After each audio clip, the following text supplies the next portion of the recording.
Hello दोस्तों, चरण विद्यापीठ में आपका स्वागत है। आज इस लेक्चर में हम बात करने वाले हैं विस्थापन तथा द्विविस्थापन अपक्रिया के बारे में, जिसे हमने संयोजन और वियोजन अपक्रिया को पिछले लेक्चर में पढ़ चुके हैं। अगर आपने उस लेक्चर को नहीं देखा है तो उस लेक्चर को पहले देख लीजिए, डिस्क्रिप्शन में लिंक दिया हुआ है। चलिए आप समझते हैं कि विस्थापन अपक्रिया किसे कहते हैं। तो विस्थापन अपक्रिया जो होती है वह अपक्रिया जिसमें एक अभिक्रियाशील तत्व कम अपक्रियाशील तत्व को उसकी यौगिक से विस्थापित कर देता है, उसे कहते हैं विस्थापन अपक्रिया। अभी थोड़ा कम समझ में आया होगा, अभी उदाहरण जब समझाएंगे तो आपको एकदम अच्छे से समझ में आ जाएगा। तो विस्थापन अपक्रिया को समझने से पहले हम थोड़ा एक केमिकल सीरीज को समझेंगे जो रासायनिक क्रिया की विद्युत क्रियाशीलता को दर्शाता है। तो इसको पहले समझ लेते हैं। तो इसमें क्या है, पहले एक चार्ट होता है जो आपकी बुक्स में बनी हुई मिल जाएगी, और ये चार्ट जो होता है इसमें और भी एलिमेंट होते हैं, हमने सारे नहीं लिखे हैं, बस अपने काम भर का लिख दिए हैं। तो इसमें पहले इसको समझ लीजिए, जो सबसे ऊपर तत्व होते हैं वो ज़्यादा अपक्रियाशील तत्व होते हैं, यानी कि हम कह सकते हैं कि ऊपर से नीचे आने पर क्रियाशीलता जो होती है घटती है।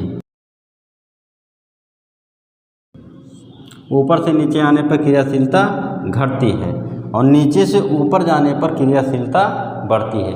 तो जो अधिक अपक्रियाशील तत्व होगा वो क्या होगा, कम अपक्रियाशील तत्व को उसकी यौगिक से विस्थापित कर देगा। तो अधिक अपक्रियाशील तत्व कौन होगा, जो सबसे ऊपर होगा वो ज़्यादा अपक्रियाशील तत्व होगा, उसके जो नीचे होगा उससे कम अपक्रियाशील होगा, उससे जो नीचे होगा उससे कम अपक्रियाशील तत्व होगा।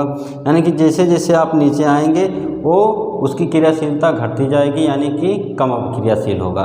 तो जो ऊपर वाले होंगे उन नीचे वालों को क्या करेंगे, विस्थापित कर देंगे। चलिए अब एग्जाम्पल हम समझते हैं पहले, उसके बाद आपको अच्छे समझ में आ जाएगा।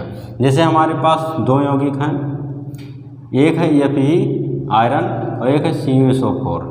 अब इसमें आपको देखना है कि CuSO4 जो है Fe से कम अपक्रियाशील तत्व है या अधिक अपक्रियाशील तत्व है।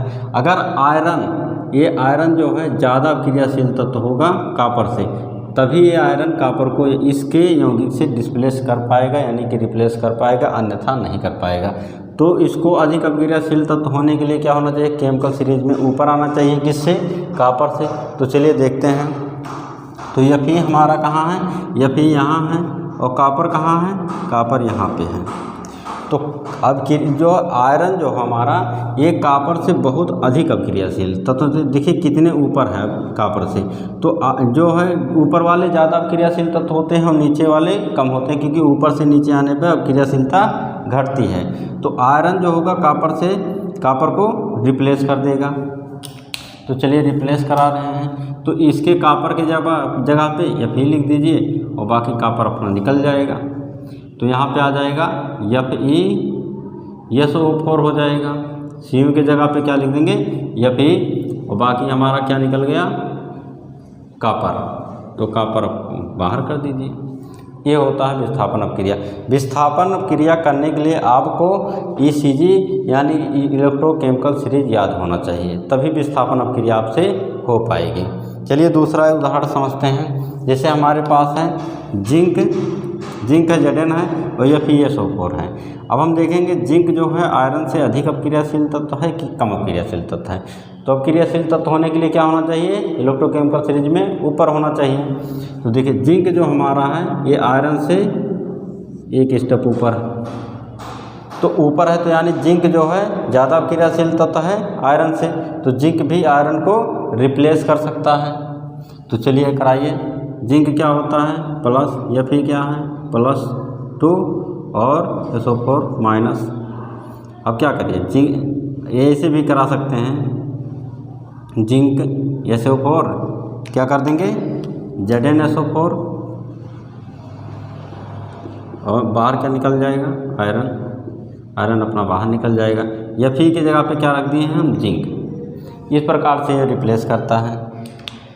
नेक्स्ट हमारा है कापर और AgNO3।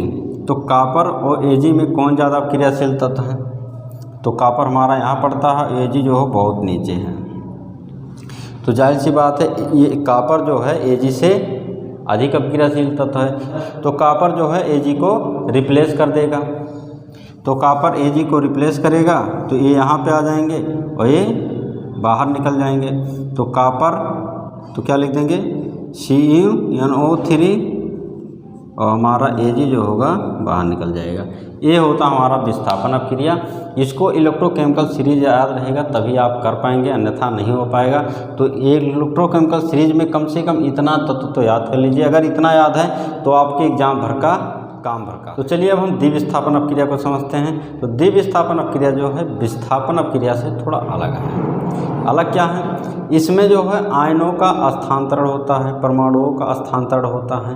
कैसे होता है ये उदाहरण से समझ सकते हैं। उदाहरण को समझने से पहले हम इसके परिभाषा के एक बार पढ़ लेते हैं, उसके बाद एक एक उदाहरण समझते हैं। तो परिभाषा क्या है? वह रासायनिक अपक्रिया जिनमें आयनों या परमाणु समूह एक दूसरे को प्रतिस्थापित कर देते हैं उसे हम द्विविस्थापन। हम इसके उदाहरण को समझते हैं। इसके उदाहरण में जैसे हमारे पास है Na2SO4 + BaCl2। अब इसको जो है हमको सबसे पहले इसको तोड़ना आना चाहिए कि अलग अलग यौगिक में कैसे तोड़ें। जैसे Na+1 होता है, SO4 पे -2 चार्ज होता है, Ba+2 होता है और Cl-1 होता है। इस प्रकार से आपको अगर तोड़ना आएगा तभी ये अपक्रिया आप कर पाएंगे।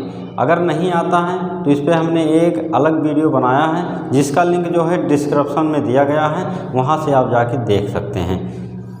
चलिए तो Na+ और SO4- Ba+2 और Cl-, बस इसमें अब कुछ नहीं करना है। जो प्लस वाले हैं उनको माइनस के साथ जोड़ दीजिए और जो माइनस वाला है उसको प्लस के साथ में जोड़ दीजिए। तो ये प्लस सोडियम +1 है और क्लोरीन -1 है। इन दोनों को आपस में अगर हम जोड़ेंगे तो क्या बनेगा? NaCl। उसके बाद क्या करेंगे?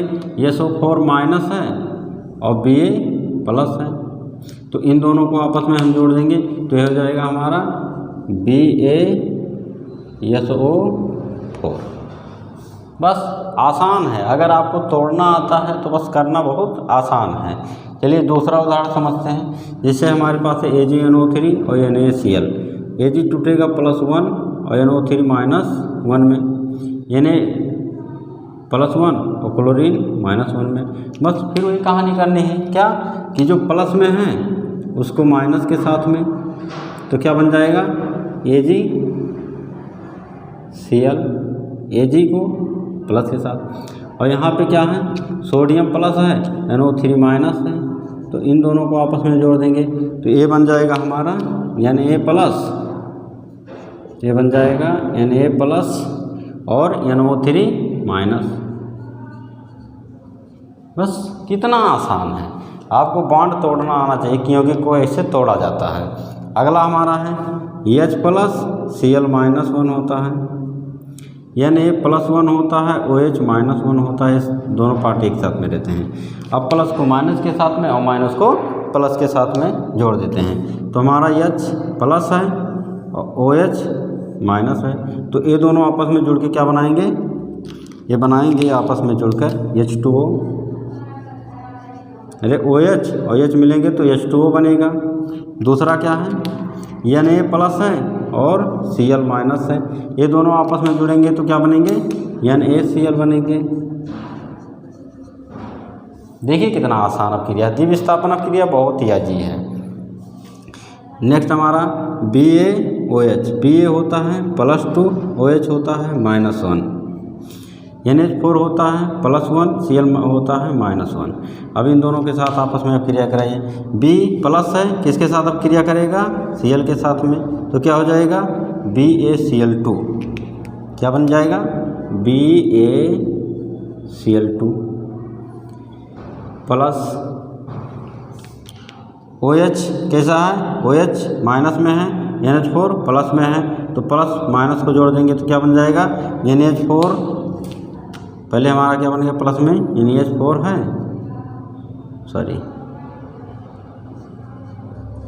NH4 है, OH- जाके इसके साथ में जुड़ जाएगा तो हमारा क्या बन गया? NH4OH। उम्मीद करता हूँ कि सारी बातें बहुत अच्छे से समझ में आएंगी।